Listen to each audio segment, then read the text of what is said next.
अब चलिए प्रश्नावली 9.3 का दूसरा प्रश्न को हल करते हैं। तो देखिए दूसरा का पहला प्रश्न क्या है, हमें निम्न का मान ज्ञात कीजिए। ओके, तो हमें क्या करना है, हमें जो है इन प्रश्नों को हल करना है और इनका मान क्या होगा वो ज्ञात करनी है। ओके, तो देखिए पहला प्रश्न है cos 80 बटे साइन 10। ओके, cos 80 बटे साइन 10। तो देखिए सबसे पहले आपको फार्मूले याद होना चाहिए। cos 90 माइनस थीटा का मान क्या होता है, साइन थीटा। ठीक है, तो देखिए cos 90 माइनस थीटा का मान होता है साइन थीटा। अब यहाँ देखिए क्या दिया, cos 80 बटे साइन 10। हम इस cos 80 को क्या लिख सकते हैं, इस cos 80 को हम लिख सकते हैं cos 90 माइनस 10, क्योंकि 90 में घटाएंगे 10 तो हमें क्या प्राप्त होगा, cos 80 प्राप्त होगा। और बटे क्या है, साइन 10 है। ओके, हम साइन थीटा लिखा गया, साइन 10। ठीक, तो cos 90 माइनस 10 हो गया, ये जो है किस में आ गया, इस वाले फार्मूले पे आ गया। cos 90 माइनस थीटा, यहाँ पर थीटा के स्थान पे क्या है, 10। ठीक है, तो इसका मान क्या होगा, cos 90 माइनस 10 का मान, इसका मान होगा साइन 10। ठीक है, इसका मान साइन 10 के बराबर भी होगा और cos 80 के बराबर भी होगा। ओके, आया समझ में, दोनों के बराबर।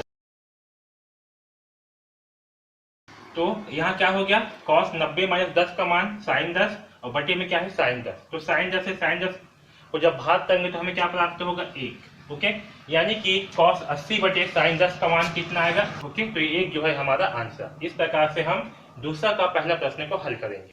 अब देखिए दूसरा प्रश्न क्या है, दूसरा प्रश्न है साइन 37 बटे 2 cos 53। ठीक, तो यहाँ पास क्या है, साइन 37 है। साइन 37 को हम क्या लिख सकते हैं, साइन 37 को हम लिख सकते हैं 90 माइनस 53। ठीक है, 90 में अगर हम 53 घटाएंगे तो हमें क्या प्राप्त होगा, 37 प्राप्त होगा। तो हम साइन 37 को लिख सकते हैं साइन 90 माइनस 53। ठीक है, इसके बटे में क्या है, बटे में है 2 cos 53।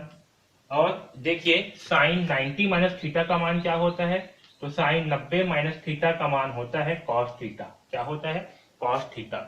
तो हम क्या करेंगे, ये जो साइन 90 माइनस थीटा है यानी कि 90 माइनस 53, यहाँ पर क्या हो जाएगा, यहाँ हो जाएगा cos 53।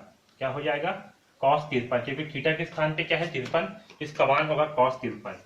बटे में क्या है 2 cos 53, तो cos 53 से cos 53 को भाग करेंगे तो 1 प्राप्त होगा।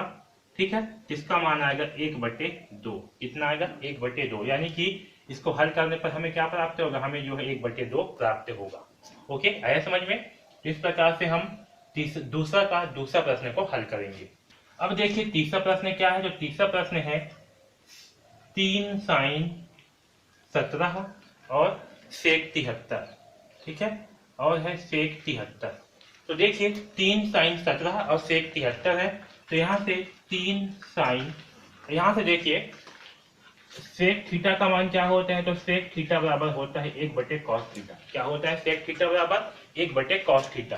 तो जो सेक 73 है इसके स्थान पे हम क्या लिख सकते हैं, थीटा के स्थान पे क्या है 73, तो इसके स्थान पे हम लिख सकते हैं 1/cos 73। ठीक है, तो ये होगा 3 साइन 17 बटे 1 क्या लिख सकते हैं इसके स्थान पे cos 73, तो ये हो जाएगा cos 73। ओके, इतना समझ में आया सबको।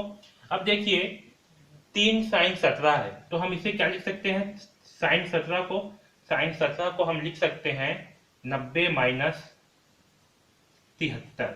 ओके, क्योंकि 90 में जब हम 73 घटाएंगे तो हमें क्या प्राप्त होगा, हमें प्राप्त होगा 17।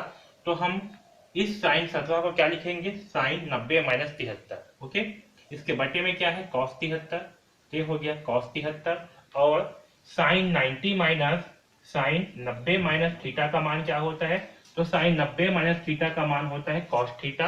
तो यहाँ पास क्या है, साइन 90 माइनस 73, तो इसका मान क्या होगा, इसका मान होगा 3 cos 73। ठीक है, क्या होगा 3 cos 73, क्योंकि थीटा के स्थान पे क्या है 73, ये होगा cos 73 बटे cos 73।